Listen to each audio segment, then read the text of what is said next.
Last episode, we spawned into the world's biggest surface cave with the objective of thriving without ever touching, well, the surface. We accomplished many essentials such as establishing a base, getting a food source, and even diamond armor protection. But I have my eyes set on something much bigger today: civilization.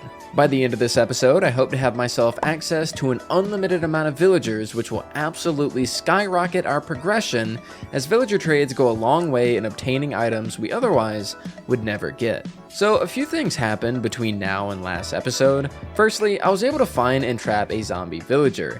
If we're gonna build an entire civilization under here, we'll still need at least one more for a breeder, but at least it's a start. Next, I was able to find an upgrade to our food situation in the form of a potato that I got from killing a zombie. Baked potatoes would be much more efficient than eating 3 wheat per 1 bread, so I'm really glad that I got it to drop. And lastly, I did some minor inventory management back at the base, separating my blocks from my items, before doing some exploring and being incredibly lucky enough to get a sugar drop from a random witch. This is absolutely massive because this gives us access to a fermented spider eye, which will then net us a weakness potion, which allows us to cure our villagers. We got a lot to do in today's episode, so why don't we start by fixing up our food situation really quick. The first thing I did was clean up the wheat farm we had from the first episode, since we're not really going to need it anymore. Then I began to make a side door in the base's main hallway so it can lead down to the mini cave below. I want to have a decently sized farm without needing to do too much mining, so I'll probably just have the farmland follow the natural shape of the cave. I then realized I didn't have near enough dirt, so I made an expedition back to the top of the cave before making my way back down to place it alongside a little path I made down the middle. The farm didn't really look all that insane, but functionality over looks is the name of the game right now, and as long as we have food, then I'm happy. After cooking up my first round of potatoes, I started to notice that using coal as our food source isn't really going to cut it since it's hard to come by this deep in the cave. So I made a few buckets and decided that it was best to create a lava generator in the area that was previously the wheat field. It didn't take very long, just a quick excursion into the cave, and I was able to come back with plenty of lava and got my generator set up in no time. I began another excursion looking for more lava as I was going to build another generator on the other side of the hallway, and that was whenever I made a discovery that was absolutely massive. Yeah, instantly, as soon as I got... Oh, that's a villager. Oh, that is a villager. That means if we cure the baby villager, it grows up. And we have this one over here. Wait, where'd he go? No way, he just despawned. Dog. Oh, there it is. Now, me and my infinite wisdom forgot that I could just put the zombie in a boat to prevent him from despawning, so I had the bright idea to just bring the zombie with me as I went throughout the cave mining for iron. Yes, I know I'm really stupid. Anyways, when I got home, I realized how dumb I was being, put him in a boat, and then after smelting my iron, I made an anvil, and then named the zombie Fella. Because, I mean, you know, he's just a little fella. After this, I went back out to grab the last little bit of lava to finish off the generator. I got a bunch of diamonds on the way, before filling up my buckets, then going back to base and finishing off the second generator. I left base once more to grab some obsidian for our nether portal, and found out that a part of this cave is actually in a slime chunk, which is pretty cool. Anyways, I found where I initially got all my lava from and got to breaking. And afterwards, I got back home and extended my potato farm since I was going to need a lot of food before we go into the nether. Now, since we've already gotten one zombie villager inside the base, I figured at this point we could go ahead and grab the second one that I told you guys about earlier. Getting him to the base is going to be a little annoying because of how much verticality this cave has, and I don't want to risk the little guy dying, so I decided the best course of action would be to dig a staircase towards the base and connect the base with where the zombie was at, and that should also cut down on needing to deal with mobs on the way. Oh god, oh god. Okay, so that wasn't nearly as bad as I thought it was gonna be. It was a little weird getting chased down through a cave by a baby with a dripstone block in his hand, or dripstone Pete. Ow! Where's it at? Oh, there it is. Yeah. Was a little scary, but we accomplished our goal nonetheless. Alright, so far this episode, we have created a lava generator, we have gathered 2 zombie villagers, we have created a potato farm, and the action doesn't stop there. The next thing that I want to do is I want to make a nether portal, and I felt like what better way to do that, or what better area to put it in, I guess, than the amethyst geode area, because I feel like it kind of fits the theme with the whole, you know, purple. So I want to go over there. I want to make a nether portal really quick, and I guess we can go to the nether, hopefully not die. Do they always make that noise when you place? Holy shit, dude, these blocks are goated. Oh, dude, that's fire. It plays like a little song whenever you... Dude, that's so cool. And just like that, we have ourselves a nether portal. We can also use this calcite right here and kind of bring it out a little bit too. There we go. Maybe sprinkle some of these little amethyst blocks in there as well. There we go. Dude, that's quite the entrance. We'll put one more right there. That is quite the entrance. I actually really like that. That's pretty cool. So before heading into the portal, I gathered up some supplies like golden armor, some building blocks, and also some wood just in case we don't spawn in the forest and I need some. I also made a new pickaxe because you never know how long these adventures will last, and I really don't want to get stranded if my other one breaks. After I spawn in, I immediately begin my search. Remember, the whole reason we're here is for blaze rods to be able to make potions, and I usually have the worst fortress luck imaginable, so I want to get a head start on things. I immediately pick a direction and head in it, quickly finding my way out of the Crimson Forest and into the Nether Waste, then a Basalt Delta, and finally in a Soul Sand Valley where I gather some bone blocks which will accelerate our farm back home. After this, I ended up finding a bastion, which I know we're not exactly here for a bastion in particular, but I don't want to pass up the potential loot that we can find here. I play things super duper safe by digging around the outside walls because the last thing I want is for a piglin brute to ruin our run in 0.2 seconds. The first chest I open has a whole lot of nothing, some golden carrots, bone blocks, and nuggets, but nothing really I can use. The second chest, on the other hand, had an efficiency 5 pickaxe, an armor trim, which I forgot existed, as well as some more bone blocks and ingots. I mined over to the last chest that I got before deciding to leave, and I came across more gold, golden carrots, and an upgrade template. I did a little bit more snooping around just to see what was in the bastion, but figured it was too dangerous, and then I left for home so that I could put my findings up before picking another direction to look for a fortress. So while on the lookout for a fortress, I ended up coming across my first warped forest biome, and while here, I figured I'd farm up some ender pearls because I don't really know when I'll be back. This was an absolute huge decision, not only for the ender pearls, but while I was getting them, I made a discovery that's going to change the rest of the series forever. Oh my goodness, that's a chicken. I gotta hope that the chicken kills its jockey. Oh my goodness, this is huge. I can get chickens in my world, in the cave system. We're taking you home, buddy. Get in the boat. Dog, there's nothing for you to eat. Get in the boat. Oh, there he goes. After securing the chicken to then save him later, I went ahead and finished gathering my ender pearls before setting off once more. It didn't take long once I started my journey again because before I knew it, I was staring down a nether fortress and I would soon be able to get my blaze rods. I'm not really going to show too much footage here of this part of the adventure because truth be told, it was really boring. I didn't really get any wither skulls, no notable loot from the chest. I mainly just got some nether wart, the blaze rods I wanted, and then I dipped out of there. Once I got back to the base and had everything sorted, I decided that I was going to check the top of the cave for some sand. I know we're near a mesa from the terracotta I saw when we first spawned in, and while making my way over there, I actually found a dungeon tucked away in the corner, which had not only had a zombie spawner, but also another notch apple and a regular golden apple. I then gathered up the sand in the top corner next to it before going back to base, and realizing we desperately need an upgrade to the storage situation. I hopped back into the nether to grab some crimson wood, then came back and reorganized my work area. We got more furnaces, more chests, a brewing stand, and things are starting to look much better around here. I even exchanged our door for an iron one for extra protection. Once I was done cleaning up our storage and updating the door, I decided to head off into the mine shaft to look for another golden apple so that we can heal our villagers.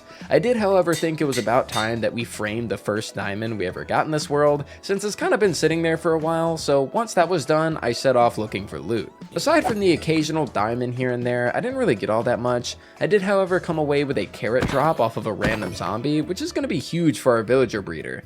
Don't quote me on this, but theoretically, carrots should be better for the breeder since they don't have a chance to drop as poisonous like potatoes do, but I may be wrong here. Anyways, I went back to the base and put up all my stuff before deciding my best bet of finding an apple would probably be just exploring parts of the cave that I haven't been to yet.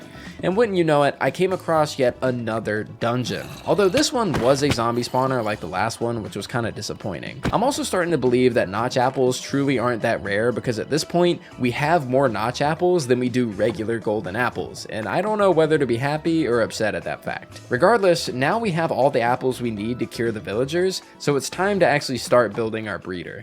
So what I want to do is I want to build a villager breeder right down here with the rest of the crops, which I'll probably end up making a room for right there, which is actually really good because we ended up getting carrots earlier from a zombie. So we'll be able to use carrots as the main actual food source for that. We also have a bunch of bone blocks from whenever we went to the nether, so we can get tons of carrots pretty easily.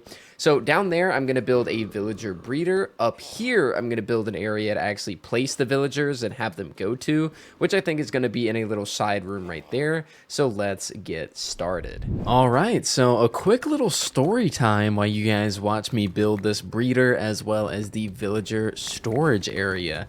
A little bit unexpected, but I wanted to fit this into the video somewhere and come clean to you guys because I have not been entirely honest. The world that you see me playing on right now is a backup. Yes, I know, I hate to be the guy. Did I die in hardcore? Did I ruin my reputation? Well, not exactly. So there was a previous save on this world where I had gotten to the point where I was going to heal the villagers. I had thrown the potion of weakness on them, and I went to go feed them the golden apples, and that was whenever I realized that notch apples do not heal villagers. In fact, you cannot give a villager a notch apple. So I had gotten into a situation where I was able to heal one villager and not the other one because I didn't have another regular golden apple. I'm at the point where I just have more notch apples than I do golden apples, so I was kind of screwed. I ended up only making one potion, so I didn't have any more potions of weakness, which meant that I needed to get back into the cave and I needed to get some sugar. Well, if you guys take a look at the top right corner of your screen, you will see just how many witches I ended up killing in my search of sugar. And the reason that I ended up loading a backup of this world is because I spent so many hours running around the cave, spawning mobs, despawning mobs, spawning mobs, checking for witches. There are no witches. Oh, this is the first witch I've seen in 30 minutes. Oh, she didn't give me anything. I had to go through so many witch kills and so many hours of just spawning and despawning mobs where I still never ended up getting another piece of sugar during that entire time span. So it got to the point where, okay, this video has already taken enough time and I don't want to keep you guys waiting even longer. So I ended up loading a backup of the world so that I was able to get my hands on the sugar that I had wasted and then go find another golden apple before I decided to heal the villagers. So I just wanted to come clean. I figured I just want to let you guys know because one, I want to make sure that you guys are in the loop, you know, so you guys don't think I'm up to anything weird with making backups of my worlds and cheating and whatever. If I were to cheat in my hardcore world, it would ruin the fun for me and I wouldn't want to make the series anymore. So that's not something I'm interested in doing, but I wanted to do it just for transparency's sake and to kind of give you guys an explanation as to why episode 2 took so long. Like, yeah, we did a lot in this episode so far, but the whole witch thing, me trying to get another piece of sugar, that's why this episode took so long. Anyways, the whole building montage of the villager breeder is coming to an end, so let's get back to the episode. All right, so that should now be the villager breeder area and the villager collection area. So the way that this works, theoretically, is that you have two villagers in here, and you have one villager that takes this job, and the other villager that just kind of sits around. Eventually collecting enough carrots in this area to then give to the other villager, and then they breed. Whenever the baby finally spawns in, they try to make their way over to this room here to go jump on these beds, but of course the trapdoors kind of trick them into thinking that they can make it. And they end up falling down in that water. This trapdoor right here exists so that the adults don't actually, you know, fall down in there as well. And so if I were a baby villager, theoretically, I would try to jump on the beds, I would fall, and then I would get taken down this water stream here, all the way around this corner. And as a baby villager, I would just sit in this block until I grew up. And then whenever I grow up, as with any mob AI, they immediately essentially hold the space bar whenever they're in water. So they go straight up the water stream. And just like that, they arrive here where they wait to be, well, I guess, given a job or whatever I want to do with them. And we also have a way to prevent villagers from just kind of overtaking the entire cave system, and that is this trapdoor. Just slap that down whenever the adult comes up the water stream, slap that down, and, you know, you might hear some noises, but we don't got to worry about that. And then we also don't have to worry about, you know, extra villagers existing when we don't want them to exist. So now, of course, all we have to do is craft ourselves a weakness potion and get these guys down in there so that they can get healed. We should probably get them in 2 separate boats so that one doesn't, you know, heal before the other and then the other zombifies them. So we're going to go ahead and grab these 2 golden apples here. And we already have our brewing stand made right there. So what we're going to need first and foremost is a fermented spider eye, which I'm going to have to Google how to make really quick. Okay, so all I'm missing is a brown mushroom. So if I remember correctly, all I really have to do is just get a glass bottle, fill it with water, slap it in there, and just do the fermented spider eye by itself. And then some gunpowder as well to actually make it a splash potion. How you guys doing? Kind of scared, but let's go. Ow. Ow. Ow. Yeah, I get it. I get it. Come on. Follow me. Follow me. Come on. There we go. Yeah, don't mind your don't mind him. Don't worry about it. All right, you're in the boat. We need this fella over here. Please don't get in that one. Get in this one. Cool. Probably should bring them out closer together like that. All right, so we got our potion of weakness here. We're going to add our gunpowder. So we got our gunpowder in there so we can finally make this a splash potion, and I am so excited. This entire episode has taken so long to record. There's been so much that has gone on today, but we have made so much progress, and I'm so ready to finally have unlimited villagers because trading in this game is pretty insane. So here we go. I'm going to go ahead and get affected myself just to make sure that they get hit. So throw it in between them. Give him a golden apple. And him a golden apple. Oh, man. Okay, so we are officially... Go ahead and get him a little bit farther away just to be safe. We are officially in the era of the villager. All we have to do is wait for these guys to get healed. One of them is going to take this job block. Obviously, this little guy right here is going to have to grow up. But, yeah, we're going to let him grow up. This guy is going to take the job block. And then once these carrots start growing and they start picking them up, we are officially going to have as many villagers as we could possibly want. Let's go! Ladies and gentlemen, we are officially in business. Okay, well, not really. I gotta wait for this guy to grow up. But whenever this guy grows up... Oh, yeah. Wait. I think they started breeding. I wasn't even recording. Are you guys breeding already? You just grew up? Oh. Oh.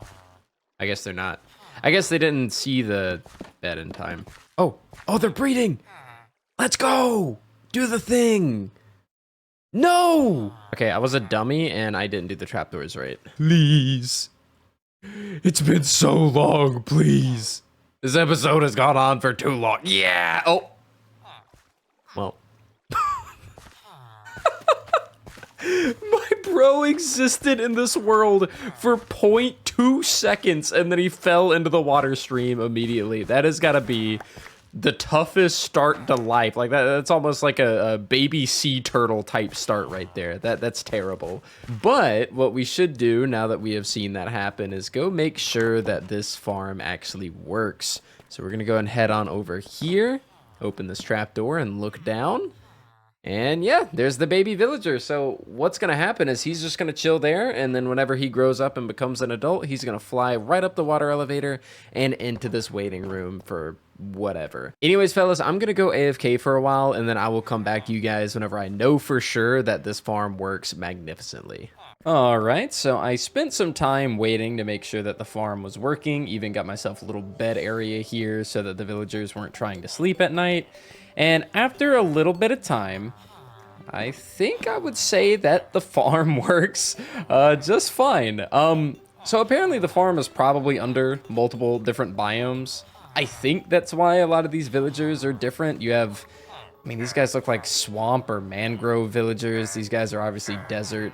And then you just have this normal villager right here. And yeah, I don't really know what's going on with that, but we have a lot of villagers now, so let me know what you guys want me to do with these villagers in the comments down below. Obviously, today's episode was insane, and we got a lot done, so that can only mean better things for episode 3. So yeah, guys, hope you guys enjoyed this episode. Let me know what you all thought down in the comments below, and I'll see you all next time.